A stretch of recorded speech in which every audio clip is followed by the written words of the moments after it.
Hello အားလုံးပဲမင်္ဂလာပါခေါ်မှာလူစိတ်ဝင်စားမှုအများဆုံးဖြစ်တဲ့ကမ္ဘာ့ဖလားပြိုင်ပွဲစတင်ခဲ့ပုံလေးကိုတင်ဆက်ပေးချင်တာဖြစ်ပါတယ်ကမ္ဘာ့ဖလားကို1930ခုနှစ်မှာစတင်ခဲ့ပါတယ်ဥရုဂွေနိုင်ငံမှာအိမ်ရှင်ဖြစ်စတင်ကျင်းပခဲ့ပါတယ်1930ခုနှစ်ရဲ့အိမ်ရှင်ဥရုဂွေရပဲ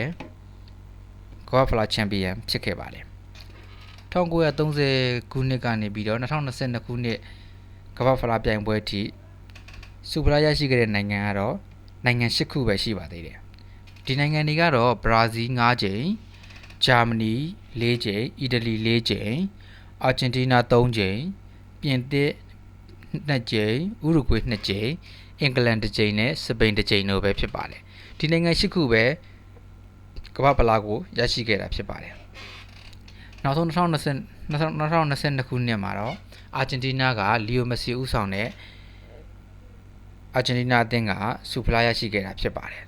လာမယ့်2026ခုနှစ်ကမ္ဘာ့ဖလားကိုတော့အမေရိကန်မက္ကဆီကို